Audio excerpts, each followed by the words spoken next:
বেশরমা মহিলা, তুমি জাতিকে পাপী করে, তোমার অঙ্গ প্রত্যঙ্গ জাতিকে দেখিয়ে জাতিকে জাহান্নামের দিকে ঠেলে দিয়ে তুমি নিজেকে শিক্ষিত মনে করো না। ভুল হিসাব তোমার বিদ্যাকে কবর দিতে এসেছে, তুমি মনে রেখো। তোমার মুখ দেখলে পাপ হয়, তোমার হাত দেখলে পাপ হয়, তোমার পা দেখলে পাপ হয়, তোমার শরীর দেখলে পাপ হয়, তোমার চুল দেখলে পাপ হয়, তোমার গোটা দেহটাই হচ্ছে অন্যের জন্য পাপের বস্তু। শোন এই ছেলে, তোমার বাপ তোমার বোনকে দিয়ে জাতিকে পাপী করে তোমার বাপ যেন তাহাজ্জুদ পড়ে জান্নাত কিনতে না চায়, বলে গেলাম তোমাকে। আর তোমার বোনকে বলে গেলাম, তোমার বোনের সাথে আমার অনেক কথা আছে, তোমার সাথেও কথা আছে। তুমি এক পায়ে হলে দাঁড়িয়ে থাকো, এক একটা বাক্যকে তুমি মনে করবে 1 কোটি টাকা মূল্য, তাহলে তুমি আজকে কথা মূল্যায়ন করতে পারবে। আবারও বলে যাচ্ছি, তোমার বোন জাতিকে পাপী করে নিজেকে যেন শিক্ষিত মনে না করে। এই ছেলে, তোমার বোন জাতিকে পাপী করে যেন নিজেকে শিক্ষিত মনে না করে। ও শিক্ষিতা নয়, ও বন্য, ও বর্বর, ও অসভ্য, ও অশিক্ষিতা। তোমার বোনকে যদি আমি বন্য অশিক্ষিতা প্রমাণ করতে না পারি, আমি জাতির সামনে বক্তব্য দেব না। তোমাকে বক্তব্যের সূচনাতে আর একটা কথা বলে যাচ্ছি, শোনো। আবু হুরায়রা রাদিয়াল্লাহু তাআলা আনহু বলেন, সিনফানি মিন উম্মতি ফিন্নার, আমার উম্মতের 2 শ্রেণীর মানুষ জাহান্নামে যাবে, লা মারাহুমা, আমি তাদের দেখিনি। আবার শোনো সম্মানিত মুরব্বী, একটু দেখুন, আল্লাহ নবী বলছেন আমার 2 শ্রেণীর মানুষ জাহান্নামে যাবে, আমি তাদের দেখিনি। আমার উম্মতের 2 শ্রেণীর মানুষ জাহান্নামে যাবে, আমি তাদের দেখিনি। আমার উম্মতের 2 শ্রেণীর মানুষ জাহান্নামে যাবে, আমি তাদের দেখিনি। তার 1 শ্রেণীর মানুষ তুমি, আর 1 শ্রেণীর মানুষ তোমার বোন। তোমার বাপকে প্রথমে নাকচ করেছি, প্রথমে বলেছি 3 শ্রেণীর মানুষ জান্নাতে যাবে না, মনে আছে কি? 3 শ্রেণীর মানুষ জান্নাতে যাবে না, তার মধ্যে তোমার বাপ আছে। এবার তোমাকে নাকচ করছি, তারপরে তোমার বোনকে নাকচ করার পরে আলোচনা করব। শুনুন, রাসূল সাল্লাল্লাহু আলাইহি ওয়াসাল্লাম বলেন, আমার উম্মতের 1 শ্রেণীর মানুষ হবে মাহুম সিয়াতুন, তাদের হাতে থাকবে লাঠি, কাজনাবিল বাকারে, গাভীর লেজের মতো। আমার উম্মতের 1 শ্রেণীর মানুষ হবে, তাদের হাতে থাকবে লাঠি গাভীর লেজের মতো। গাভীর লেজের মতো মানে একদিক মোটা একদিক চিকন। গাভীর লেজের মতো মানে একদিক মোটা একদিক চিকন। আমার উম্মতের 1 শ্রেণীর মানুষ হবে, তাদের হাতে থাকবে লাঠি গাভীর লেজের মতো, এজরে মুনাবিহা, তারা তা দিয়ে মানুষকে মারবে। এই ছেলে, তুমি ঢাকা বিশ্ববিদ্যালয়ে ভর্তি হয়েছো, তোমাকে দেখছি তুমি লাঠি নিয়ে ছুটে যাচ্ছ, তোমার আগে আগে কিছু লোক পালিয়ে চলে যাচ্ছে, তোমার হাতে লাঠি কাপুরুষ। তুমি এখানে কি বিদ্যা শিক্ষা অর্জন করতে এসেছো? তুমি চোর, তুমি ডাকাত, তুমি শয়তান, তোমার ভিতরে কি বিদ্যা রয়েছে? তোমাকে যদি আমি মূর্খ প্রমাণ করতে না পারি, আমি জাতির সামনে বক্তব্য দেব না। তোমার হাতের কাল লাঠি, তুমি বলো। তুমি এসেছো চাঁপাইনবাবগঞ্জ থেকে পড়াশোনার জন্য, তোমার হাতে কেন লাঠি? কি দেখাতে চেয়েছো তুমি? বলো কি তুমি, তোমার হাতে কেন লাঠি? তুমি মানুষকে মারো দিন রাত, তোমাকে দেখতে পাচ্ছি পেপার পত্রিকায়। শোনো, মুহাম্মদ সাল্লাল্লাহু আলাইহি ওয়াসাল্লাম বলেছেন তুমি জাহান্নামী মুসলিম।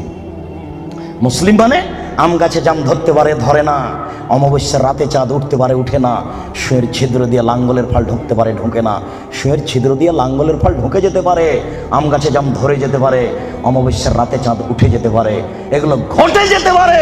যেই কথা বলছি সেই কথাতে সন্দেহ আছে বলে কিয়ামত পর্যন্ত চেষ্টা করলে সরিষা ঢোকানো যাবে না। যা বলছি তাই থাকবে, তার নাম মুসলিম। তোমার হাতে কেন লাঠি? তুমি জাহান্নামী। এই কথা মুহাম্মদ সাল্লাল্লাহু আলাইহি ওয়াসাল্লাম 1450 বছর পূর্বে বলেছেন। তোমার কথা শেষ করলাম, এবার তোমার বোন।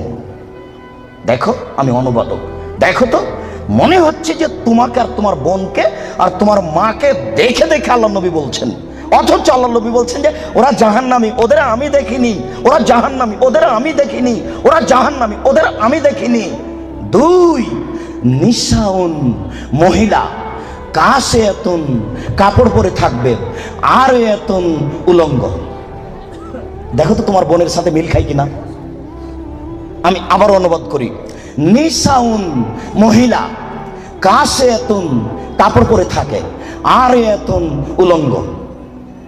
কাপড় পরে উলঙ্গ হয়, এ কথা মুহাম্মদ সাল্লাল্লাহু আলাইহি ওয়াসাল্লাম বলছেন। তুমি এখন বুঝো সেটা কেমন। তুমি দেখতে পাও না, একটু আগে সূচনাতে বললাম, তোমার বোনের গেঞ্জি জাতীয় পায়জামাটা তুমি দেখো না, তোমার বাপ দেখে না। বাপ বেটা কি লজ্জা বেঁচে খেয়েছ? তোমার বোন কি লজ্জা বেঁচে খেয়েছে? শোনো, তাহাজ্জুদের নাম ঈমান নয়।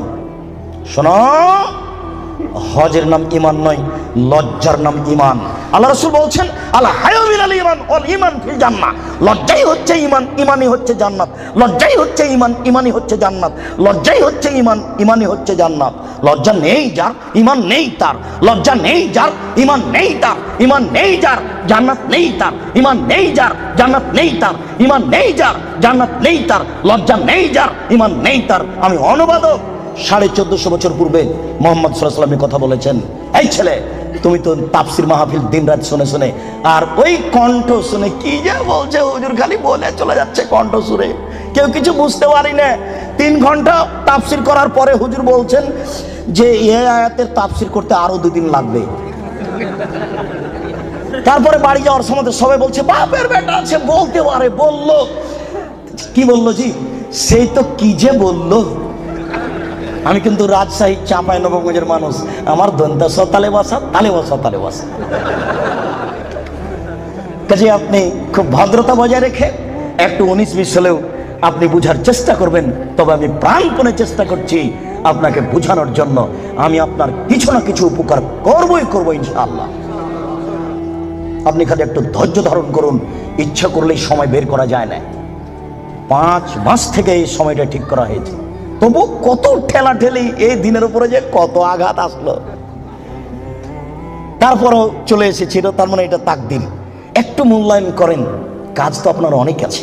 এই ছেলে, ওই যে 5 তলা বাড়িতে, ওই যে ওরা স্বামী স্ত্রী এখন পতিতালয়ের মেয়েকে নিয়ে বসে আছে টিভিতে, তো তুমি আর আমি ঠেকাতে পারছি? কি ঠেকানোর আছে? তুমিও যাও, যে বসে থাকো, কিছু করার নেই। এসেছ, একটু ধৈর্য ধারণ করো। গল্প করবা না, নড়াচড়া করবা না, দোকান বন্ধ করো। ইচ্ছা করলে সময় বের করা যায় না।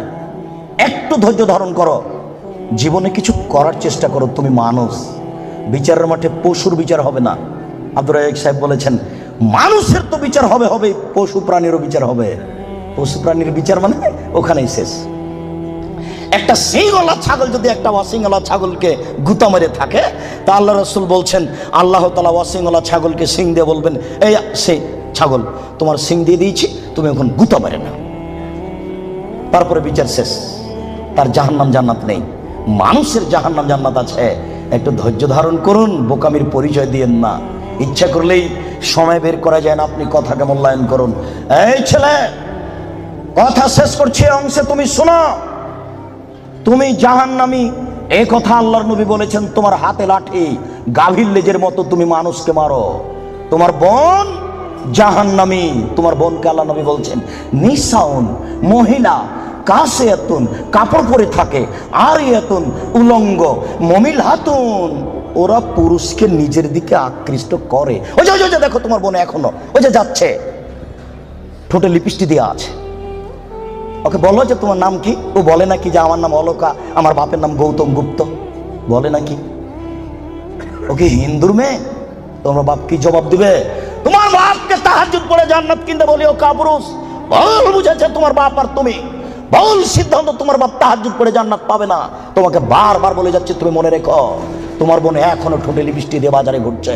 ঢাকা শহরে এভাবে ঘুরতে হবে কে বলেছে? তুমি ধর্মকে পাগল পেয়েছো। তোমার বাপের তাহাজ্জুদকে তুমি তুলে রাখো, তোমার মায়ের কোরআন তেলাওয়াতকে তুলে রাখো, তোমার বোনের বিদ্যাকে কবর দিতে এসেছে, তুমি মনে রেখো।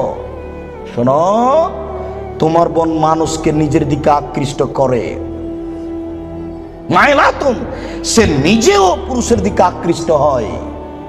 বাড়িতে ছিল, ভালোই ছিল, বাজারে বের হয়েছে বিকাল 3টেই, রাত 9টায় যাবে। হাঁটার সময় কেন জানি কেমন কেমন করে, কেন জানি আনছান আনছান করে। একবার ডান দিকে যায়, একবার বাম দিকে যায়, একবার মাথার চুল নাড়ে, একবার হাত হিলাই, কেন জানি কেমন কেমন করে, কেন জানি আনছান আনছান করে। আল্লাহ নবী বলছেন, ও নিজে পুরুষের দিকে আকৃষ্ট হয়েছে। লায়াত খোলার জান্নাত, ও জান্নাতে যাবে না, ও জান্নাতে যাবে না, ও তো জান্নাতে যাবে না, যাবেই না। ওয়ালা ইয়াজিদনা রিহা, সে জান্নাতের গন্ধ পাবে না। হয় না রিহা তুজাদু মিন মাসিরাতি কাদা ওয়া কাদা, এই জান্নাতের গন্ধ পাওয়া যায় 1 বছরের দূরত্ব পথ থেকে। এটা জান্নাত। এখানে একটা দ্রুতগামী ঘোড়া দৌড়াতে আরম্ভ করেছে। 1 বছর দৌড়িয়ে যত পথ যাবে ওই পথের মাথাতে যদি কেউ দাঁড়াই তাহলে ও জান্নাতের গন্ধ পাবে। তোমার বোন জান্নাতে তো যাবে না জান্নাতের গন্ধও পাবে না। বলে রাখলাম আমি অনুবাদক। আজকেই তোমার বোনকে সিদ্ধান্ত পরিবর্তন করতে বলো, তওবা করে পোশাক পরিবর্তন করে আল্লাহকে ভয় করতে বলো। সম্মানিত উপস্থিতি, বলছিলাম মহান আল্লাহ বলেন ওয়ালা তাকরাবুজ জিনা, পৃথিবীর মানুষ তোমরা জেনার নিকটে যায় না, ইন্নাহু কানা ফাহিশা, নিশ্চয় জেনা অশ্লীল অপছন্দ কাজ, ওয়াসাআ সাবিলা, অতীব খারাপ, এই পথ অতীব জঘন্য, এই পথ অতীব খারাপ। শুনুন, কোন পাপকে আল্লাহ এভাবে উল্লেখ করেননি, জেনাকে এইভাবে বলছেন কেন? একদা আবু যার গেফারি রাদিয়াল্লাহু তাআলা আনহু বলেন যে আল্লাহর নবী বললেন যে ব্যক্তি লা ইলাহা ইল্লাল্লাহ বলবে সে জান্নাতে যাবে। তখন আবু যার গেফারি বলছেন চুরি করলে জেনা করলেও যাবে? তখন আল্লাহ রাসূল বলছেন চুরি করলে জেনা করলেও যাবে। আল্লাহ আবু যার গেফারি বলছেন চুরি করলে জেনা করলেও যাবে? আল্লাহ রাসূল বলছেন চুরি করলে জেনা করলেও যাবে। আবার আবু যার গেফারি বলছেন চুরি করলে জেনা করলেও যাবে। আল্লাহ রাসূল বলছেন চুরি করলে জেনা করলেও যাবে। আবু যার গেফারি, তোমার নাক ধুলোই ধূসরিত হোক, আমি যা বলছি সেটাই চূড়ান্ত। শুনুন, জেনা সিরিয়ালে 5 নম্বর পাপ। 1 নম্বর পাপ হচ্ছে শিরক করা, 2 নম্বর পাপ হচ্ছে বাপ মায়ের অবাধ্য চলা, 3 নম্বর পাপ হচ্ছে মিথ্যা কথা বলা, 4 নম্বর পাপ হচ্ছে খাদ্যের ভয়ে ছেলেকে হত্যা করা। একটা ছেলে একটা মেয়ে যথেষ্ট। আপনারা 10 ভাই বোন। আপনারা কয় ভাই বোন? 10 ভাই বোন। আপনাদের বাড়িতে ছিল 3 জন কিষান কামলা, কতটি হলো? 13টা। আপনার বাপ মা কতটি হলো? 15টা। আপনার বাপ রাত্রে 2 জন করে ফকির ধরে নিয়ে যেত বাড়িতে, 17 জন। আপনার মা 17 জনের ভাত রান্না করতে ঢেঁকিতে ধান ভেঙে। কোনোদিন আপনার মা ভারী মনে করেনি, কোনোদিন ভারী মনে করেনি 17 জনের ভাত রান্না করতে ঢেঁকিতে ধান ভেঙে। এটা ঢাকা শহর। তুমি যদি আমাকে রাত 10টায় বাড়িতে নিয়ে যাও, গিয়ে বলো খালেদা একটু উঠো তো, একজন গেস্ট মেহমান আছে। তুমি রাত্রে মেহমান নিয়েছো, কে এগুলো সব ঝামেলা পাকাও? অথচ তোমার স্ত্রী যেখানে রান্না করে সেখানে গ্যাসের চুলা আছে, সেখানে ফ্রিজ আছে। তোমার স্ত্রী নাক সিটকানি দেয়। তোমার মা যেদিন ভাত রান্না করছিল চাঁপাই নবগঞ্জের ভাষা, চুলার উপর থেকে ছাই সরিয়ে সরিয়ে সরিয়ে ভিতর থেকে আগুন নিয়ে খড়ির মধ্যে দিয়ে ফোঁক দিয়ে দিয়ে আগুন জ্বালিয়েছিল। সেদিন ম্যাট ছিল না বাড়িতে। তারপরে তোমার মা কোনোদিন ভারী মনে করেনি। আজকে যখন তুমি বলেছ খালেদা একটু উঠো তো, মেহমান আছে, চটে গেছে, তখন তোমার মার বয়স 80 বছর। তোমার মা চট করে বলছে থাক গে বেটা থাক, বৌমাকে উঠাস না, আমি তরকারি পাতি গরম করে দিচ্ছি, থাক বেটা থাক, উঠাস না। এই কথা আপনার মা বলে এখনো। আমি মনে হয় কথা বুঝাতে পারছি না। আপনার মা এখনো বলে বউকে মায়ের স্বভাবে নিয়ে যেতে হবে, আর আপনাকে আপনার বাপের স্বভাবে নিয়ে যেতে হবে। ছেলে কম নিলে সংসার সুখী হবে, এটা ভুল সিদ্ধান্ত। মানুষের টাকা বেশি হতে হতে হতে হতে এত বেশি হবে যে ফকির থাকবে না, এ কথা আল্লাহর নবী বলেছেন। কেউ নিবে না টাকা। লালবাগে 20 বছর পূর্বে যত টাকা ছিল আজকে তার চেয়ে কম না বেশি? 20 বছর পরে আরো কত টাকা বেশি হবে কেউ জানে না। আল্লাহর নবী বলেছেন একটা গাভীর দুধ খাবে একটা গ্রাম, আর একটা ডালিম খাবে একটা বংশ। 15 বছর পূর্বে একটা গাভীর দুধ হতো হাফ কেজি থেকে 3 কেজি, এখন একটা গাভীর দুধ হয় 3 কেজি থেকে 40 কেজি। 15 বছর পূর্বে একটা ডালিম ছিল বাজারে 1 ছটাক, এখন একটা ডালিম বাজারে 1 কেজি। 15 বছরের মধ্যে যদি 3 কেজি থেকে 40 কেজি হতে পারে, 50 বছর পরে একটা গাভী কত দুধ দিবে এ কথা মানুষ জানে না।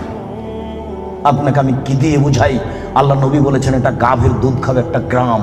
একটা গ্রামে 50,000 মানুষ থাকতে পারে, 1 লক্ষ 1 কোটি মানুষ থাকতে পারে। একটা গাভীর দুধ খাবে একটা গ্রাম। বলছিলাম 3 নম্বর পাপ হলো, 4 নম্বর পাপ হলো ছেলেকে হত্যা করা, মেরে ফেলা। 5 নম্বর পাপ হলো জেনা। আবু যার গেফারি কেন বলছেন না বাপ মাকে গালি দিলেও জান্নাতে যাবে? এই কথা কেন বলছেন না? মাকে মারলেও জান্নাতে যাবে? এই কথা কেন বলছেন না? বারবার কেন বলছেন জেনা করলেও যাবে, চুরি করলেও যাবে? শুনুন, ঘরে ঘরে জেনা হচ্ছে এ কথা ঠিক, এরপরেও জেনার বাস্তবতা এত খারাপ। আজকে যদি একটা জেনার বিচার হয়, তাহলে ওই যুবক যুবতী মনে করে যে মাটি ফেটে গেলে নিচে চলে যেতাম। অথচ মাকে গালি দিলে মানুষ এত অপমান হয় না। বুঝাতে পারলাম না? শিরক করলে মানুষ এত অপমান হয় না। এই কারণে আল্লাহ তাআলা বলছেন জেনার পথটি অতীব খারাপ, জেনার পথটি অতীব জঘন্য। পৃথিবীর মানুষ মাই ইফআল যালিকা ইয়ালকা আসামা, যে ব্যক্তি জেনায় লিপ্ত হবে তার 1 নাম্বার বিপদ, সে হবে মহাপাপী।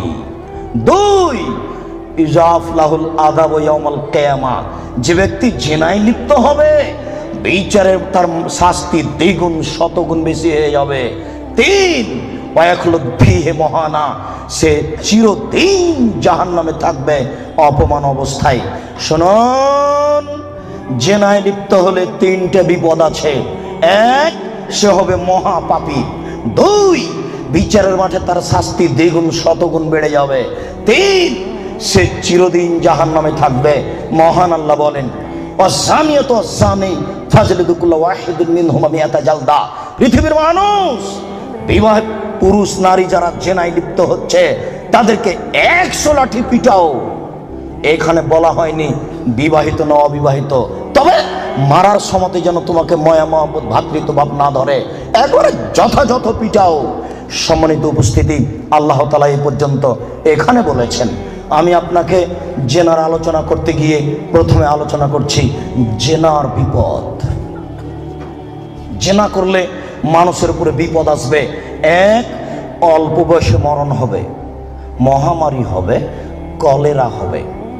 2, এমন রোগ হবে যে রোগ বংশে ছিল না, যে রোগ ডাক্তার চিনে না, যে রোগ বংশে ছিল না, যে রোগ ডাক্তার চিনে না। শুনুন, জেনায় লিপ্ত যদি মানুষ হয় তাহলে অল্প বয়সে মরণ হবে, কলেরা হবে, মহামারী হবে। 3টে সমান একটা। 2, এমন রোগ হবে যেটা বংশে ছিল না, যেটা ডাক্তার চিনে না। দেখুন, আব্দুল্লাহ ইবনে উমর রাদিয়াল্লাহু তাআলা আনহু বলেন রাসূল সাল্লাল্লাহু আলাইহি সাল্লাম বলেছেন লাম তাজহারিল ফাহিসাতু ফি কওমিন কাত্ত ইল্লা ফাসা ফিহিম আত-তাউন ওয়াল আওজা। যদি কোনো সম্প্রদায়ে জেনা ছড়িয়ে যায়, যেই সম্প্রদায়ে জেনা ছড়াবে তাদের উপরে 2টি বিপদ হবে। 1, তাউন, কলেরা, মহামারী। মহামারী যা, কলেরা তা, অল্প বয়সে মরণ তা। কথা কি বুঝতে পেরেছেন? 2, অল আওজাও মামাজাত ফি আসলাফিহিম, এমন রোগ হবে যেটা বংশে ছিল না, ডাক্তার চিনে না। এই কথাটা আল্লাহর নবী বলেননি, ওটা আমি বলেছি। মনে রাখবেন, জেনায় লিপ্ত হলে এমন রোগ হবে যেটা বংশে ছিল না, আমি বললাম। এমন রোগ হবে যেটা ডাক্তার চিনে না, এটা জেনার ভয়।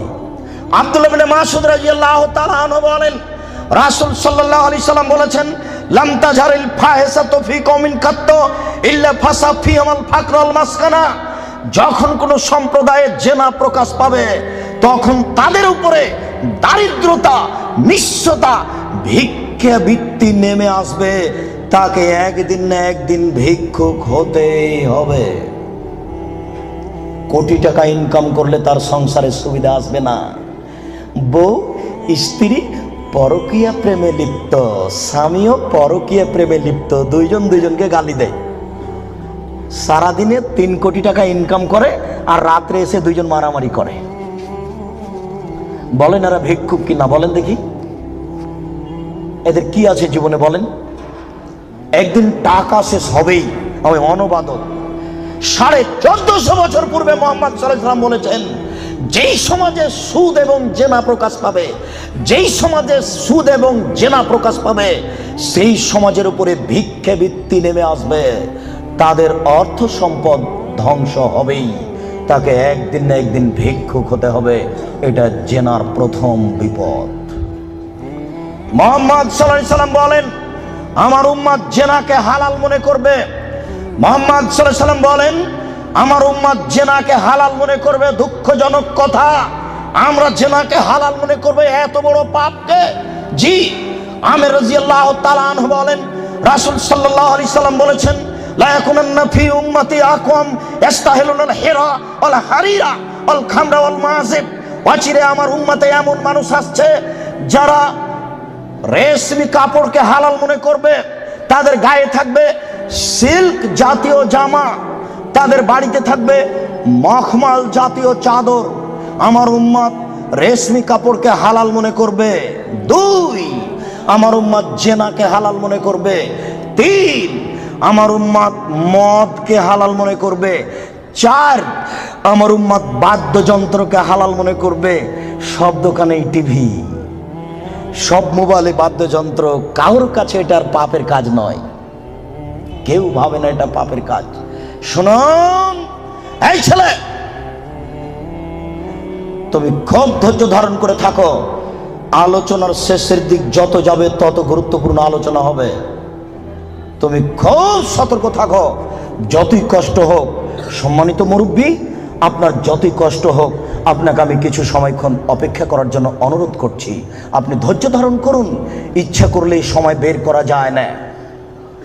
মুআয ইবনে জাবাল রাদিয়াল্লাহু তাআলা আনহু বলেন, রাসূল সাল্লাল্লাহু আলাইহি সাল্লাম বলেছেন, নেতৃত্ব শুরু হয়েছে নবী দিয়ে, দয়া দিয়ে, তারপরে নেতৃত্ব হবে খলিফা দিয়ে, দয়া দিয়ে, তারপরে নেতৃত্ব হবে জোর যার মুল্লুক তার, তারপর নেতৃত্ব হবে নেতা, হবেই হবে, সে যে কোনো মূল্যে তাকে হওয়াই লাগবে, যে কোনো মূল্যে। এই শ্রেণীর মানুষদের 5টা পাপের কাজ আছে।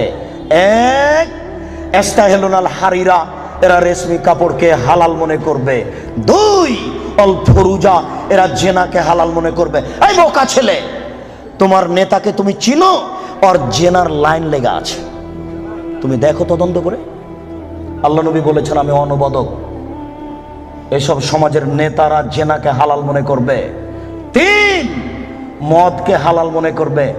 4, দিনান এরা ধনী হয়ে যাবে, ধনী হওয়ার জন্য যে কোনো সাহায্য পাবে। সম্মানিত উপস্থিতি, এই ছেলে থামো, ওই দিক থেকে কোনো মানুষকে এদিকে আসতে দিও না, চলাচল বন্ধ। ওই দিক থেকে কাউকে এদিকে আসতে দিবেন না, আপনি ধৈর্য ধারণ করো। এই ছেলে, ওই কোণাতে কাউকে এদিকে ঢুকতে দিও না। তার মানে যে যাচ্ছে, যতটা মানুষের গায়ে হাত লাগবে বা ধাক্কা লাগবে, সে আমার কথা বুঝতে পারবে না, সে বেখেয়াল হয়ে যাবে। অতএব তুমি সোচ্চার হও, তোমরা দায়িত্ব পালন করো। আজকে তোমরা বক্তব্য শোনো না, আজকে জনগণকে সহযোগিতা করো। আবু হুরায়রা রাদিয়াল্লাহু তাআলা আনহু বলেন, এতাহারাজুনা তাহারুজাল হিমারে, গাধা যেমন গাধীর সাথে মিলে লজ্জা বুঝে না, ষাঁড় যেমন গাভীর সাথে মিলে লজ্জা জানে না, আমার উম্মত খোলা মাঠে জেনা করবে, লজ্জা বুঝবে না। মুসলিম, গাধা যেমন গাধীর সাথে মিলে লজ্জা বুঝে না, ষাঁড় যেমন খোলা মাঠে মিলে লজ্জা জানে না, মানুষ তেমন খোলা মাঠে জেনা করবে, লজ্জা বুঝবে না। এটা আপনাকে আমি কি দিয়ে বুঝাই, আপনি নিজেই বুঝেন। এই ছেলে, রমনা পার্ক তোমার বাড়ির পাশে, তুমিও সেখানে যাও। ঢাকা বিশ্ববিদ্যালয় তোমার বাড়ির পাশে, তুমি সেখানে যাও। আর ওই কোথায় জিয়াউর রহমান সাহেব মারা গেলেন, হাড়হাড্ডি নিয়ে এসে সংসদ ভবনে পুঁতে দেওয়া হলো। শোনো, গোটা মাঠ হলো জেনার কারখানা। এই রাস্তা দিয়ে মিনিটে লক্ষ মানুষ হাঁটে। ওসি যান, দারোগা যান, চেয়ারম্যান যান, এমপি যান, মন্ত্রী যান, ডিসি যান, এডিসি যান, মিনিটে লক্ষ মানুষ যায়। দেখো তুমি এই রাস্তার উপরে যুবক যুবতীকে চেপে ধরে আছে, যুবক যুবতী রুরু রানের উপরে মাথা দিয়ে ঘুমিয়ে আছে। কেউ কিছু বলে না, বলা নাকি যায় না। কেউ কিছু বলে না, বলা নাকি যায় না, বলা নাকি অপরাধ। এই দেশে নাকি কেউ মানুষ নেই, সবাই নাকি পশু। পশু যদি না হয় তাহলে বলে না কেন? জবাব কে দেবে? কাপুরুষ। জবাব তোমাকেই দিতে হবে। কেউ কেন কিছু বলে না। আল্লাহ রাসূল বলেন, আলাইনানে তাজনিনে জেনা হমান নাজর। এই ছেলে, 2 চোখের জেনা হচ্ছে চোখ দিয়ে দেখা। অল ওজনানে জেনা হমাল ইস্তেমাও, 2 কানের জেনা হচ্ছে কান দিয়ে শোনা। ওয়াল ইয়াদ জেনা হাল বাতস, হাতের জেনা হচ্ছে হাত দিয়ে ধরা। আর রিজিল জেনা হাল মাসি, পায়ের জেনা হচ্ছে পা দিয়ে চলা। জেলাল কালব তাতামানা তাস্তাহি, অন্তরের জেনা হচ্ছে পরিকল্পনা করা, জেনা লেসানে নুতক, জিহ্বার জেনা হচ্ছে কথা বলা, এগুলি সব জেনা। আমি অনুবাদক, হাদিস মুসলিম। এবার তুমি বাঁচো কি করে?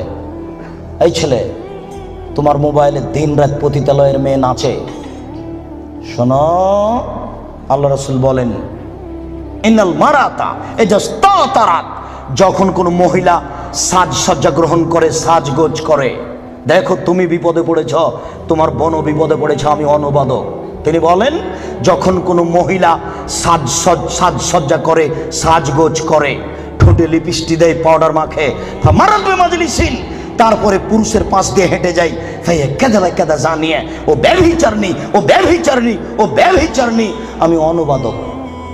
1450 বছর পূর্বে মুহাম্মদ সাল্লাল্লাহু আলাইহি ওয়াসাল্লাম কথা বলেছেন। আমি অনুবাদক, আমার কিছু করার নেই। আর তোমাকে বলেছে, তোমার মনে আছে দুনিয়াতে দুইটা পাপ আছে, মানুষ না করেই পাপী। মনে আছে কিনা তোমার? দুনিয়াতে দুইটা পাপ আছে, মানুষ না করেই পাপী। তার একটা পাপ হলো, কেউ যদি কাউকে বলে আসো জুয়া খেলি, খেলেইনি, খালি বলেছে আসো খেলি, তাহলে 10 জন ফকিরকে খাওয়াতে হবে। খেলেইনি, খালি বলেছে আসো জুয়া খেলি, তাতে কয়জন ফকিরকে খাওয়াতে হবে? 10 জন ফকিরকে সোয়াজি করে চাউল দিতে হবে, 100 কেজি করে। আরেকটা দুনিয়াতে পাপ আছে, না করেই পাপী। আল্লাহ রাসূল বলছেন, কোনো মহিলা যদি সাজগোজ করে, সাজসজ্জা গ্রহণ করে, ঠোঁটে লিপস্টিক দেয়, পাউডার মাখে, ফামারাত মাজলিসিন, তারপরে পুরুষের পাশ দিয়ে হেঁটে যায়, তারপরে পুরুষের পাশ দিয়ে হেঁটে যায়, কেদা জানিয়ে ও ব্যভিচারণী, ও ব্যভিচারণী, ও ব্যভিচারণী, ও জেনা করেইনি। আমি অনুবাদক, আমার কিছু করার নেই, আমি নতুনভাবে কিছু বলতে পারি না। 1450 বছর পূর্বে মুহাম্মদ সাল্লাল্লাহু আলাইহি ওয়াসাল্লাম এভাবে বলেছেন। আমি আপনাকে আজকে বাংলা, আরবি থেকে বাংলা করে শোনালাম, এভাবেই তিনি বলেছেন।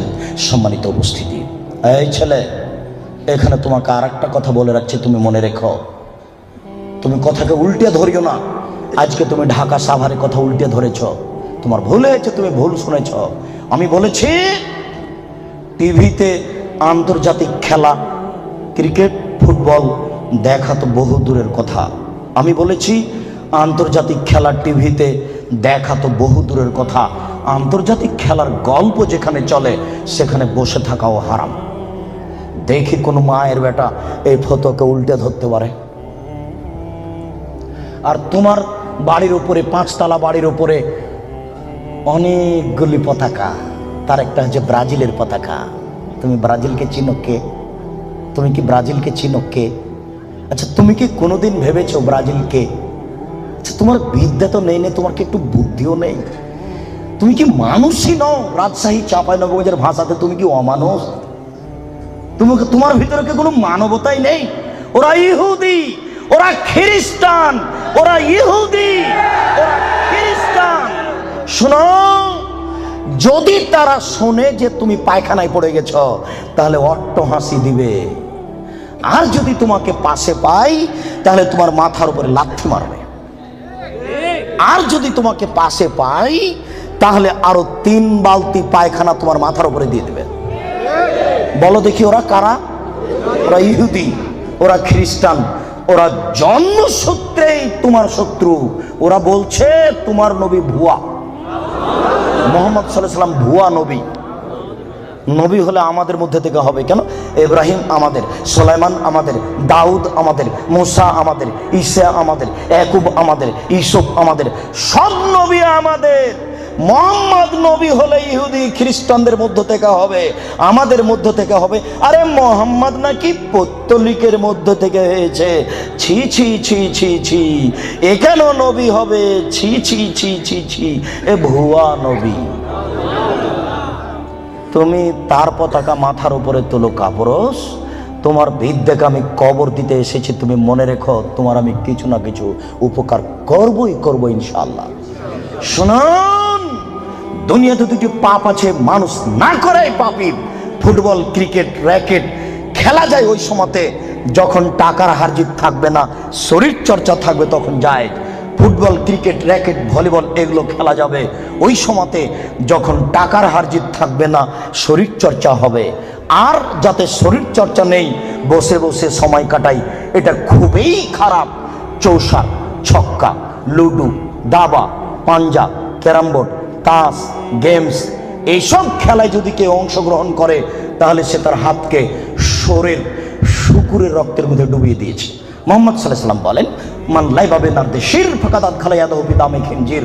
কেউ যদি চৌসার, ছক্কা, লুডু, দাবা, পাঞ্জা, ক্যারাম বোর্ড, তাস, গেমস এই ধরনের খেলায় অংশগ্রহণ করে সে তার হাতকে শরীর শুকুরের রক্তের মধ্যে ডুবিয়ে দিয়েছে। তুমি সাবধান থাকো। সম্মানিত উপস্থিতি, রাসূল সাল্লাল্লাহু আলাইহি ওয়াসাল্লাম বলেন, ইন্না মিম্মা তাখাওয়াফা আলা উম্মতি, আমার উম্মতের উপরে আমি সবচেয়ে যেটা বেশি ভয় করি, পৃথিবীর মানুষ, আমি বলে গেলাম মুহাম্মদ সাল্লাল্লাহু আলাইহি সাল্লাম, আমার উম্মতের উপরে আমি সবচেয়ে যেটা বেশি ভয় করি, এক নম্বর ভয় হচ্ছে আমার উম্মত জেনায় লিপ্ত হবে, এইটা আমার ভয়। দুই, শাহওয়াতুল খাফিয়া, আমার উম্মত গোপন পাপে লিপ্ত হবে, এইটা আমার ভয়। আমার উম্মত গোপন পাপে লিপ্ত হবে, এইটা আমার ভয়। ছেলে মেয়ে, যুবক যুবতী গোসলখানাতে ঢুকলেই পাপ করছে, একাই হলেই পাপ করছে। পুরুষ নারীর জন্য যে কত জেনার গোপন পাপের ব্যবস্থা হয়েছে এখন হিসাব করা যায় না। এই ছেলে, তুমি আছো ঢাকা লালবাগে আর তোমার বান্ধবী আছে লন্ডনে, দুইজন মিলে মোবাইলে গল্প করছো গোপনে। গল্প করতে করতে জামা কাপড় খুলতে লাগলে, খুলতে খুলতে খুলতে এখন দুইজনই উলঙ্গ, দুইজন দুইজনকে দেখতে পাচ্ছে, দুইজনের মধ্যে ব্যবধান হলো 5000 কিলোমিটার। অবাক গোপন পাপ, আশ্চর্য, অবাক। এই ছেলে, তুমি যখন থাকো না তখন তোমার মা মোবাইলে গোপন জেনা করে, প্রেমের গল্প করে, তোমার মা তাহাজ্জুদ পড়ে। এই ছেলে শোনো, তুমি আর তোমার মা যখন থাকে না তখন তোমার বোন মোবাইলে জেনার গল্প করে। মোবাইল মানে জেনা। আল্লাহ নবী 1450 বছর পূর্বে বলেছেন, আমার উম্মত গোপন পাপে লিপ্ত হবে। 15 বছর পূর্বে এইভাবে গোপন পাপ মোবাইলে হতো না। 20 বছর পরে আরো গোপন পাপের কত পথ বের হবে তা আপনাকে আমি এখন ভাষায় বুঝাতে পারবো না। মুহাম্মদ সাল্লাল্লাহু আলাইহি ওয়াসাল্লাম বলেছেন, আমার জীবনে বড় ভয়, এক, আমার উম্মত জেনায় লিপ্ত হবে, দুই, আমার উম্মত গোপন পাপে লিপ্ত হবে। আপনাকে আমি কি দিয়ে বুঝাই সম্মানিত দিনী ভাই? মুহাম্মদ সাল্লাল্লাহু আলাইহি সাল্লাম বলেন, রাত যখন অর্ধেক হয় তখন সমস্ত আকাশের দরজা খুলে দেয়। যে ব্যক্তি আল্লাহর কাছে প্রার্থনা করে তার প্রার্থনা কবুল হয়ে যায়। যে ব্যক্তি যা চায় আল্লাহ তাকে তাই দিয়ে দেন। যে ব্যক্তি বিপদে পড়ে বলে আল্লাহ আমাকে বাঁচাও, আল্লাহ তাকে বাঁচিয়ে দেন। ইল্লাল বাগিন বে ফারজেহা, তবে যার জেনার সম্পর্ক আছে তার কথা কবুল হয় না। এই ছেলে শোনো, তুমি ম্যাট্রিক পরীক্ষা দিয়েছো, আল্লাহর কাছে প্রার্থনা করছো, আল্লাহ আমার রেজাল্টটা ভালো করে দাও, আল্লাহ আমার রেজাল্টটা ভালো করে দাও, আমাকে গোল্ডেন দাও। আর তোমার মা তাহাজ্জুদ পড়ার পরে চোখের পানি ঝরিয়ে বলছে, আল্লাহ আমার ছেলেটাকে একটা ভালো রেজাল্ট দাও, গোল্ডেন দিয়ে দাও আমার ছেলেকে। এইভাবে তোমার মা রাতের অন্ধকারে চোখের পানি অঝর নয়নে ঝরিয়ে কাঁদছে। তুমি যখন থাকো না তখন তোমার মা মোবাইলে প্রেমের গল্প করে। তোমার মা কিয়ামত পর্যন্ত কাঁদলেও তার কথা কবুল হবে না। আমি অনবাদক, আমি বুঝাতে পারলাম না। অর্ধেক রাত হলে আকাশের দরজা কি হয়? খুলে দেওয়া হয়। যে যা চাই তাকে আল্লাহ তা দিয়ে দেন। যে যে বিষয়ে প্রার্থনা করে সেটা আল্লাহ কবুল করেন। যে যে কোনো বিপদে পড়েছে আল্লাহ তাকে উদ্ধার করেন। তবে যার জেনার সম্পর্ক আছে তার কথা আল্লাহ কবুল করেন না। আমি কি দিয়ে বুঝাই জেনা কত বড় বিপদ? আমি কি দিয়ে বোঝাই আপনাকে জেনা কত বড় বিপদ? যেটা ঘরে ঘরে হচ্ছে, যেখানে সেখানে হচ্ছে, যেটা মানুষের কাছে আজকে পাপের কাজ নয়। শোনো, মুনাফিকি করো না বক্তব্যের সাথে। এই ছেলে, তোমাকে আমি কঠিন ভাবে বলে যাচ্ছি, তুমি বক্তব্যের সাথে মুনাফিকি করো না। এখান থেকে উঠার আগে মোবাইলে যত মেয়ের নাম্বার আছে তুমি কেটে দিয়ে উঠবা। জিন্দেগিতে কোনোদিন কোনো মেয়ের সাথে গল্প করো না। তোমার সাথে এ অংশে আমার জরুরি কথা আছে, তুমি একটু ধৈর্য ধারণ করো, একটু সামান্য একটু থামো। তোমার সাথে আমার আরো জরুরি কয়েকটি কথা আছে। মুহাম্মদ সাল্লাল্লাহু আলাইহি সাল্লাম বলেন, আমি রাতে ঘুমিয়েছিলাম, জিবরাইল আমার ডান হাত ধরলেন, মেকাইল আমার বাম হাত ধরলেন, ধরে আমাকে নিয়ে চলে যাচ্ছেন। যেতে যেতে দেখি অনেক মানুষ আসাদু সাইনতে খাফান, ফুলে ফেফে বিশাল বিশাল আকৃতি ধারণ করে আছে, 50 হাত 100 হাত উঁচু উঁচু হয়ে আছে। অন্তানাহ রিহান, দুর্গন্ধে টিকা যায় না, এত গন্ধ। কান্নহল মারাহিজ, মনে হচ্ছে যেন তারা গ্রামের টয়লেট, মনে হচ্ছে যেন তারা গণশৌচাগার, মনে হচ্ছে যেন তারা গ্রামের টয়লেট, মনে হচ্ছে যেন তারা গ্রামের শৌচাগার। যেই শৌচাগার টয়লেট পরিষ্কার করা হয় না, গণশৌচাগার, গন্ধে টিকা যায় না, বিশাল বিশাল রূপ ধারণ করে আছে। আমি বললাম, জিবরাইল মানা হলাই, এ কি, এরা কে?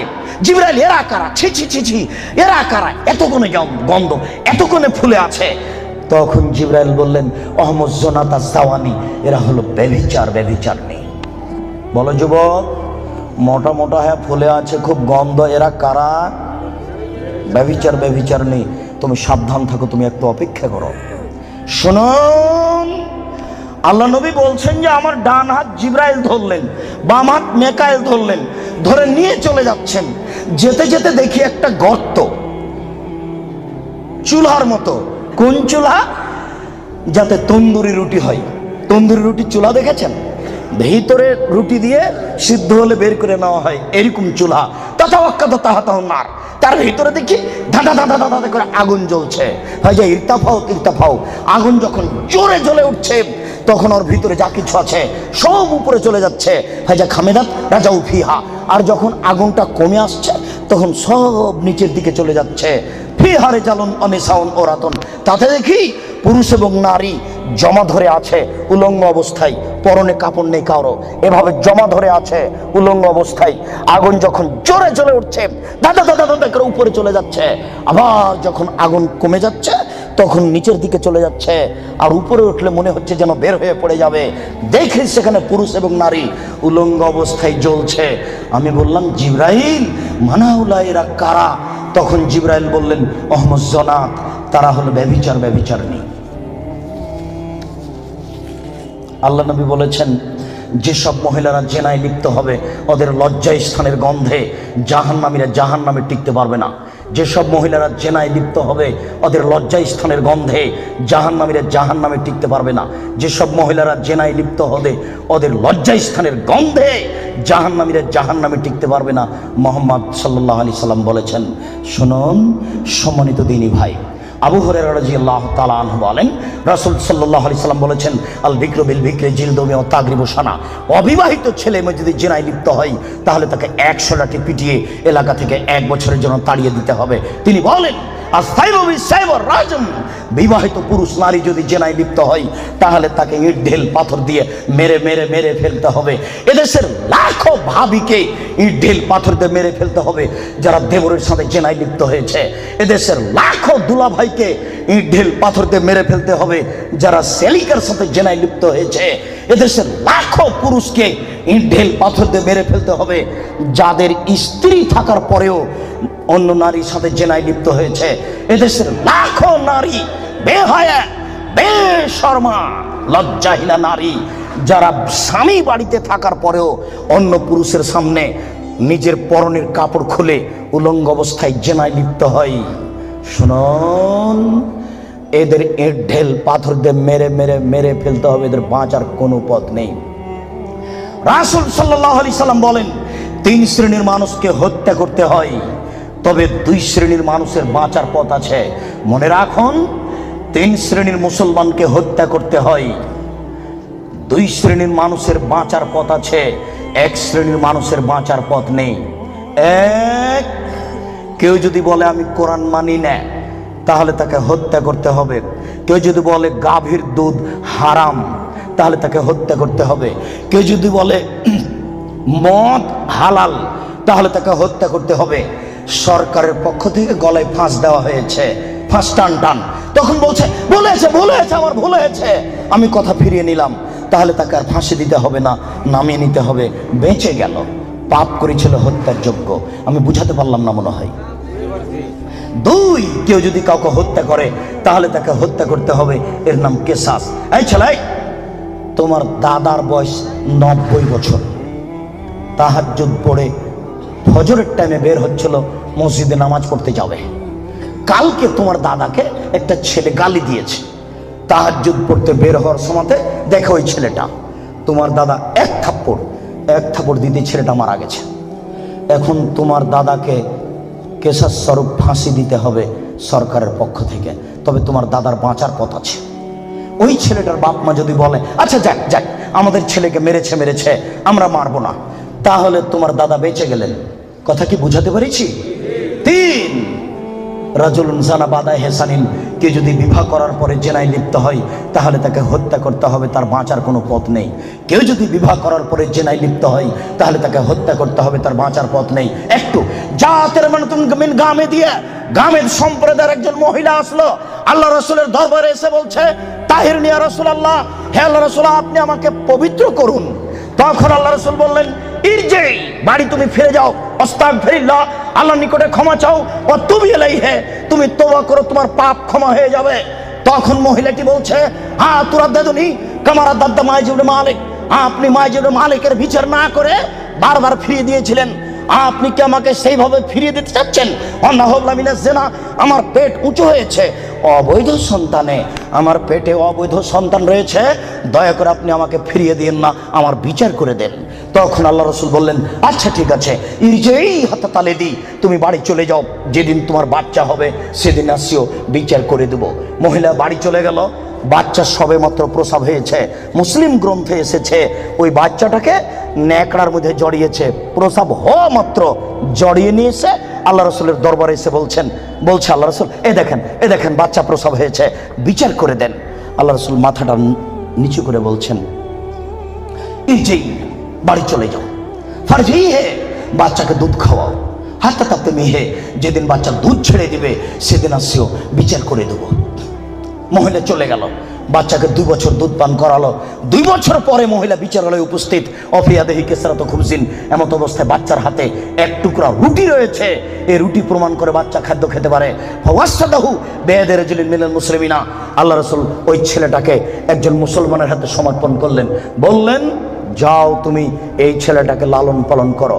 তিনি বললেন সঙ্গী সাথী এই যাবো বিহা, তোমরা একে মাঠে নিয়ে যাও, এই মহিলাকে মাঠে নিয়ে যাও, আফিরুল্লাহ সাথেহা, মাঠে নিয়ে গিয়ে গর্ত খুঁড়ে বুক পর্যন্ত পুঁতে দাও, ফারজেমুহা, এরপরে তোমাকে তাকে ইট ঢেল পাথর দিয়ে মেরে ফেলো। সাহাবীগণ বলেন আমরা তাকে মাঠে নিয়ে গেলাম, মাঠে নিয়ে গিয়ে গর্ত খুঁড়ে বুক পর্যন্ত মাটিতে পুঁতে দিলাম, এরপরে চতুর্দিক থেকে ইট ঢেল পাথর মারতে লাগলাম। খালিদ বিন ওয়ালিদ বলেন একটা পাথর আমি নিয়ে তার মুখের উপরে মারলাম, ফাতারা জাহাদাম আল্লাহ আছে, খালিদ পাথরটা মুখে লেগে মুখ ফেটে রক্ত ছিটে খালিদের গায়ে লাগলো। খালিদ গালি দিয়ে বসলেন ছি ছি, একজন জেনাকারিনী মহিলার গায়ের রক্ত আমার গায়ে লাগলো, এরকম কিছু হবে? আল্লাহ রাসূল বললেন মারে রে খালিদ তুমি গালি দিও না, লাগা তাওবা তাওবাতান লাউ তাওয়া সায়মাকসিন লা গফিরা লাহু। এই মহিলা আল্লাহর দরবারে এত ক্ষমা ভিক্ষা চেয়েছে, এই মহিলা আল্লাহর দরবারে এত কান্নাকাটি করেছে, পৃথিবীর বড় থেকে বড় পাপী যদি এইভাবে কান্নাকাটি করে তাহলে তার পাপ ক্ষমা হয়ে যাবে। খালিদ তুমি একে গালি দিও না, দুঃখিত আপনাকে আমি কি দিয়ে বুঝাই, পৃথিবীর সবচেয়ে বড় পাওয়ারফুল মানুষ হচ্ছেন মুহাম্মদ সাল্লাল্লাহু আলাইহি সাল্লাম। পৃথিবীর ইতিহাসে এত বড় পাওয়ারফুল মানুষ কেউ জন্ম নেয়নি, কিয়ামত পর্যন্ত কেউ নিবে না। জান্নাতের গেটে বড় অক্ষরে লেখা আছে সর্বপ্রথমে যিনি জান্নাতে প্রবেশ করবেন তিনি হলেন মুহাম্মদ সাল্লাল্লাহু আলাইহি সাল্লাম। জান্নাতের ভিতরে একটা ঘর আছে, সেই ঘরের ভিতর দিকে একজন ফেরেশতাকে দাঁড় করে রাখা হয়েছে, এখনো উপস্থিত। তাকে বলা হয়েছে কেউ যদি বাহির থেকে এসে ঠক ঠক করে শব্দ দেয়, কে যদি বাহির থেকে বলে মুহাম্মদ, তাহলে এই দরজা খুলে দিও, এই ঘর মুহাম্মদ ছাড়া কারোর জন্য খোলা হবে না। আপনাকে আমি কি দিয়ে বুঝাই মুহাম্মদ সাল্লাল্লাহু আলাইহি সাল্লাম কত বড় পাওয়ারফুল মানুষ। বিচারের মাঠে ইব্রাহিম আলাইহিস সালাম বলবেন কাদ গাজিবা আলাইয়া রাব্বি, আমার প্রতিপালক আমার উপরে রাগ করেছেন, মা গাজিবা মিন কাবলা বাদ, আমার প্রতিপালক এইরকম রাগ পূর্বেও কোনোদিন করেননি, ভবিষ্যতেও কোনোদিন করবেন না। নাফসি নাফসি, আমার যে কি হয় তা আমি নিজেই বুঝি না। এইভাবে চিল্লাচিল্লি করবেন ইব্রাহিম আলাইহিস সালাম। আপনার হুজুরের কি হবে, পীর সাহেবের, আপনাকে আমি কি দিয়ে বুঝাই? শুনুন, ওই সময়তে মোহাম্মদ সাল্লাল্লাহু আলাইহি সাল্লাম সিজদায় পড়বেন, তখন আল্লাহ বলবেন ইরফা রাসাক সালতুতা আসফাতু সাফা, মোহাম্মদ মাথা উঠান, বলেন যা বলবেন তাই মেনে নিব, যেই কথা বলবেন আমি সেই কথা গ্রহণ করব। আপনি মাথা উঠান না, আপনি বলেন না আমাকে কি বলছেন, আমি আল্লাহ আপনি যা বলবেন তাই মেনে নিব। এত বড় পাওয়ারফুল মানুষ একটু বলতে পারলেন না, যাও যাও তোমার বিচার হবে না, তোমার পাপ ক্ষমা হয়ে গেছে, যাও তোমার বিচার হবে না, এই কথা তিনি বলতে পারলেন না। এত বড় পাওয়ারফুল মানুষ, তিনি খালি বললেন খালিদ তুমি একে গালি দিও না, এ এত তওবা করেছে, এরকম তওবা যদি বড় থেকে বড় পাপী করে তাহলে তার পাপকে ক্ষমা করা হবে খালিদ, তার মানে এর পাপ ক্ষমা হয়ে গেছে। তাই তো তিনি জানাজা করলেন, তাই তো তিনি কাফন দাফন করলেন, কিন্তু তিনি তাকে বলতে পারলেন না যাও যাও তোমার বিচার হবে না, তোমার পাপ ক্ষমা হয়ে গেছে। পৃথিবীর সবচেয়ে বড় পাওয়ারফুল মানুষ এ কথা বলতে পারলেন না। তার মানে বিবাহ করার পরে জেনায় লিপ্ত হলে তার দুনিয়াতে বেঁচে থাকার কোনো সুযোগ নেই। আমি আপনাকে কি দিয়ে বুঝাই শরীয়ত কি জিনিস। বিবাহ করার পরে জেনায় লিপ্ত হলে তার বেঁচে থাকার কোনো সুযোগ নেই। আব্দুর রাজ্জাক সাহেব কথা বুঝেছি, একটু দয়া করে কোনো পথঘাট বলেন। জি পথঘাট আছে, চিন্তা করবেন না, নিরাশার কিছু নেই। শুনুন, নিরাশার কিছু নেই। এই পাপ কার সাথে জড়িত? আল্লাহর সাথে জড়িত। আল্লাহ নবী বলেছেন কেউ যদি জেনে শুনে 1 টাকা সুদ খায়, 36 বার জেনা করে যত পাপ হবে 1 টাকা সুদ খেলে তার চেয়ে বেশি পাপ হবে। তিনি বলেছেন সুদের পাপের 70টি ভাগ রয়েছে, ছোট ভাগ হলো মার সাথে জেনা করলে যেমন পাপ হয়। সুদ যত বড়ই পাপ হোক না কেন, সুদের পাপ কার সাথে জড়িত? আল্লাহর সাথে জড়িত। জেনার পাপ কার সাথে জড়িত? আল্লাহর সাথে জড়িত। যুবক তুমি নিরাশা হবে না, নিরাশার কিছু নেই। শোনো, ওই মোড়ে উঠে এইখানে রিক্সা থেকে নেমে রিক্সাওয়ালাকে বলছো এই রিক্সাওয়ালা কয় টাকা ভাড়া রে? 40 টাকা। হ্যাঁ বেটা 20 টাকা ভাড়া, 40 টাকা চাও। এক থাপ্পড় দিয়ে 20 টাকা দিয়ে বিদায় করে দিলে। এখন এই পাপ তওবা করে ক্ষমা হবে না, মরা পর্যন্ত কাঁদলেও হবে না। এটা খুবই জটিল। জেনার পাপের চেয়ে রিক্সাওয়ালাকে একটা থাপ্পড় মারা কত যে কঠিন, আপনাকে আমি কি দিয়ে বুঝাই। এই ছেলে তোমার বাপ দলীয় দাপটে জমি দখল করেছে, দিন রাত যদি তোমার বাপ তাহাজ্জুদ পড়ে হবে না। শফিকুল ইসলাম জাগরণী বলেছেন লাভ হবে না, কবর পাকা করে দিয়েছেন। বাপের কবর যদি স্বর্ণ দিয়ে বানান কোনো লাভ হবে না। নজরুল ইসলাম বলেছেন মসজিদের পাশে কবর দিও ভাই। মসজিদের পাশে কেন, আপনার বাপের কবর যদি কাবা ঘরের নিচে ঢুকিয়ে দেন 1 পয়সা লাভ হবে না। শুনুন, রিক্সাওয়ালাকে থাপ্পড় মেরেছেন, ক্ষমার পৃথিবীতে কোনো সুযোগ নেই। রিক্সাওয়ালাকে খুঁজে বের করতে হবে, খুঁজে বের করে হাত ধরে বলতে হবে ও রিক্সাওয়ালা আমি বুঝতে পারিনি গো, তোমাকে 1 থাপ্পড় মারা আমার ভুল হয়েছে, তুমি আমাকে মাফ করো। এই কথা বলার পূর্ব পর্যন্ত পৃথিবীতে কোনো তো কোথাও ক্ষমা নেই। এরা মানুষের সাথে জড়িত পাপ। এই ছেলে তুমি দিন রাত গরু জবাই করো আর কসাই গোস্ত বিক্রি করো, কোটি টাকা ইনকাম করো, তাতে আসে যায় না। কোটি টাকা ইনকাম করো, তাতে আসে যায় না। প্রত্যেক দাঁড়িতে 50 করে গোস্ত কম দিয়েছ, এখন ক্ষমা নেও দেখি। কিয়ামত পর্যন্ত তওবা করলে এই পাপ ক্ষমা হবে না। জেনা যত বড়ই পাপ হোক না কেন, গোস্ত ঠগিয়ে বিক্রি করার চেয়ে ছোট, গোস্ত ঠগিয়ে বিক্রি করার চেয়ে অনেক বেশি বড় পাপ।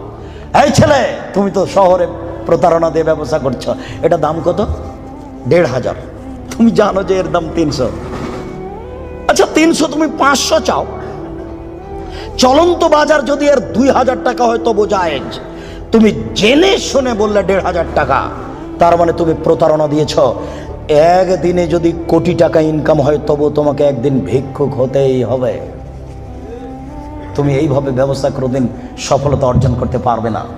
শুনুন, ডবল দাম নেওয়া যায়, প্রমাণ 10 গুণ দাম নেওয়া যায় যদি চলন্ত বাজার সেটা হয়।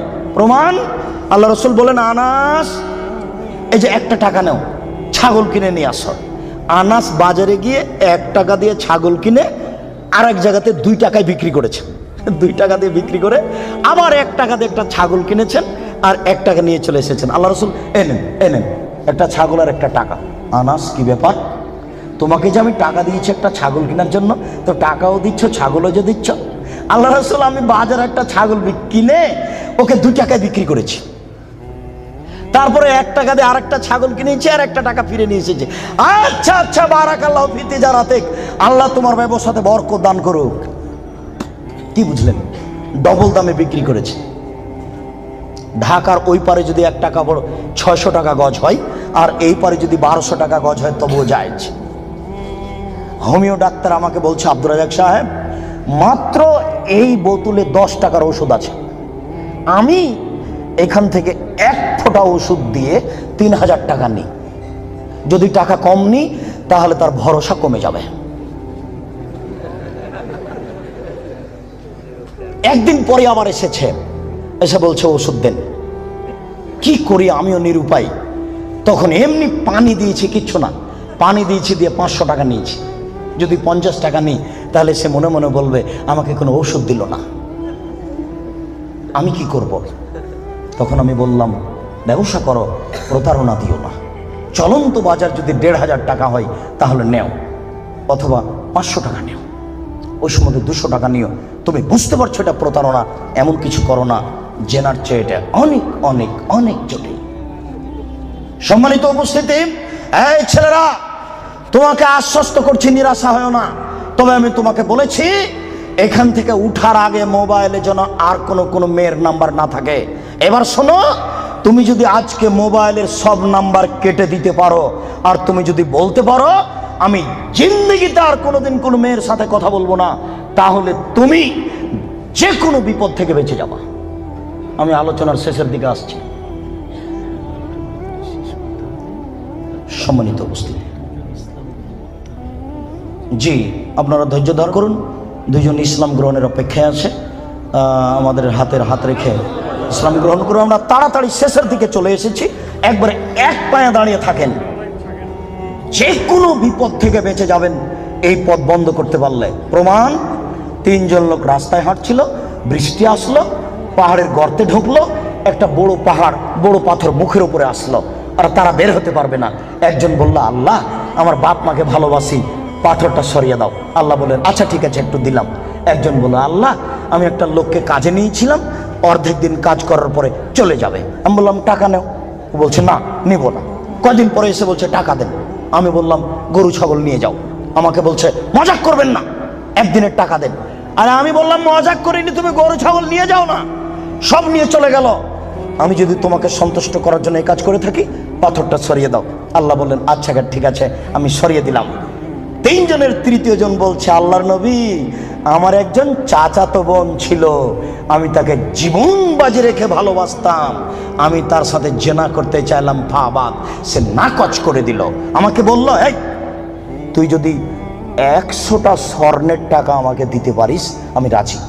আমার ভেবেছিল আমি গরিব মানুষ, 100 টাকা সংগ্রহ করতে পারবো না। হাড় ভাঙা পরিশ্রম করে 100 টাকা নিয়ে উপস্থিত আমার বোনের হাতে দিলাম। ফাজালাস্তু বাইনা রিজলাইহা, আমি তার 2 পায়ের মাঝে বসলাম, আমি জেনা করব। তখন আমার বোন বলছে, আব্দাল্লাহ, হে আল্লাহর বান্দা, ইত্তাকিল্লাহ, আল্লাহকে ভয় কররে, ওরা তাফতাহিল খাতামা, তুই আমাকে অসতী প্রমাণ করিস না।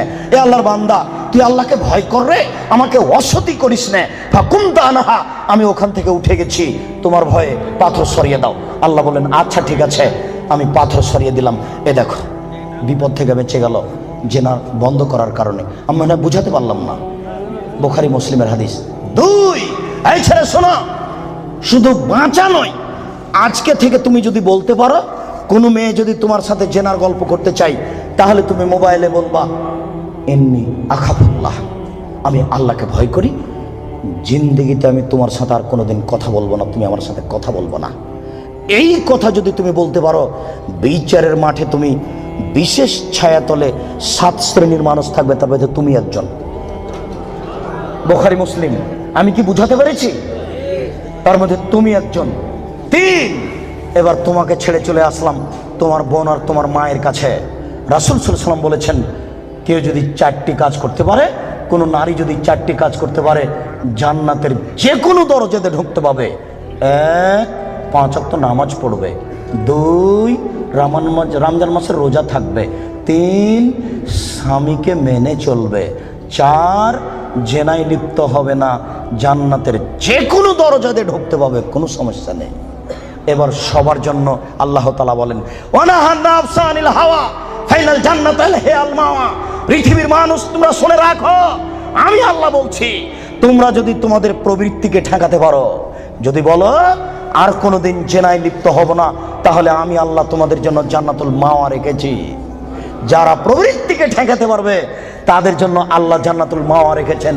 সম্মানিত উপস্থিতি, জেনা যত বড়ই পাপ হোক না কেন, আজকে আপনি সেখান থেকে ফিরে আসার চেষ্টা করুন, আল্লাহ আপনাকে রক্ষা করবেন ইনশাআল্লাহ। সম্মানিত উপস্থিতি, শেষের দিকে এসে বলছি, আপনারা জানেন আমি 12 থেকে 15 বছর থেকে ঢাকায় আসি। তখন থেকে আমি ভাবছিলাম একটা ঢাকায় বা ঢাকার আশেপাশে কোথায় একটা বিশাল ভূখণ্ড পাওয়া যাবে যেখানে একটা উন্নত মানের প্রতিষ্ঠান গড়া যাবে। ঘুরতে ঘুরতে দেখলাম এই যে 300 ফুট রাস্তার মাথায় পূর্বাচলের পাশে দেবই বাজারের এখানে এলাকার লোকেরা 14 বিঘা জমি আমার হাতে হস্তান্তর করেছে। 2013 সালের 24শে আগস্ট রোজ মঙ্গলবার আমি বলেছি জনগণের উদ্দেশ্যে আমার হাতে টাকা নাই, একথাও সত্য, এখানে প্রতিষ্ঠান গড়বে, একথাও সত্য, ইনশাল্লাহ গড়বেই গড়বে যে কোনো মূল্যে। আপনি এখন দেখতে গেলে খুশি হয়ে যাবেন। ছেলেদের মেয়েদের উন্নত মানের থাকার ব্যবস্থা রয়েছে, উন্নত মানের খাওয়ার ব্যবস্থা রয়েছে। ভর্তির তারিখ 2রা জানুয়ারি রোজ শনিবার। ছেলেদের মেয়েদের উন্নত মানের থাকার ব্যবস্থা রয়েছে, উন্নত মানের খাওয়ার ব্যবস্থা রয়েছে। কোটি টাকা লাগে না, লক্ষ টাকা লাগে না। অত টাকা খরচ করে কি করবেন? 1 to 0 পড়িয়ে ওখানে ছেলে মেয়ে নিয়ে যান। আপনি প্রতিষ্ঠানকে মূল্যায়ন করুন। মর্মে আমার প্রথম কথা, একটু আল্লাহকে বলবেন, আল্লাহ আব্দুর রাজাক সাহেব যে পদক্ষেপ নিয়েছে এটা তুমি কবুল করো আল্লাহ। এরপর আমাকে পরামর্শ দিবেন, আমি আপনার পরামর্শ মূল্যায়ন করব। আমি চাচ্ছি এখানে ছেলেরা বাংলা, ইংরেজি, আরবি উন্নত মানের শিক্ষা অর্জন করে অন্যায়ের বিরুদ্ধে লড়বে, মুখে কলমে মিটিয়েই ইনশাল্লাহ তারা লড়বে। সময়ের ব্যবধান। এরপরে আপনাকে যেটা বলেছি, আল্লাহর নবীর চলেনি টাকা ছাড়া, আমার চলবে টাকা ছাড়া, এই কথা আমি মনে করি না। যার যতটুকু সম্ভব এখানে ব্যয়বহুল খরচের প্রতিষ্ঠান নির্মাণ কাজ চলছে।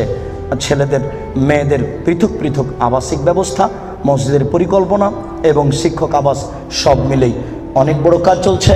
আমি বিশ্বাস করি পতিতালয়ের মহিলা যদি কুকুরকে পানি পান করে জান্নাত যেতে পারে, আপনি যদি এখানে টাকা দিয়ে অংশগ্রহণ করেন আপনিও জান্নাত পাবেন ইনশাআল্লাহ। এতে আমি বিশ্বাসী। এই প্রতিষ্ঠানকে মূল্যায়ন করুন। শেষের কথাটি, আমরা চিরদিন থাকবো না, এই কথাই ঠিক। আমার কাছে বিদ্যা নেই, এরপরেও ভাঙাচোরা বিদ্যা দিয়ে এই বই পুস্তকগুলি লেখার চেষ্টা করি। কে বড় ক্ষতিগ্রস্ত, কে বড় লাভবান, আদর্শ পরিবার, আদর্শ নারী, অনেক বই আছে। আর দোয়ার আলোচনা আছে, বিস্তারিত দোয়া কোথায় কি পড়তে হবে, সব বইগুলি স্টেজ থেকে সংগ্রহ করবেন। সকল দিনই ভাই বোনকে বইগুলি স্টেজ থেকে সংগ্রহ করার অনুরোধ রেখে আল্লাহকে বলছি, আল্লাহ আমাদের যারা মারা গেছে তুমি তাদের কবরের শাস্তি মাফ করো। আমরা যারা অসুস্থ তুমি তাদের আরোগ্য দান করো। আমরা যারা বেঁচে আছি তুমি তাদেরকে তোমার রাসূলের পদ্ধতি অনুযায়ী চলার তৌফিক দান করো। এই দাবি, এই দাওয়া, এই দোয়া তোমার দরবারে রেখে আজকের সংক্ষিপ্ত আলোচনা এখানে শেষ করলাম। সুবহানাকা আল্লাহুম্মা ওয়া বিহামদিকা আশহাদু আল্লা ইলাহা ইল্লা আনতা আস্তাগফিরুকা ওয়া আতুবু ইলাইক।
الله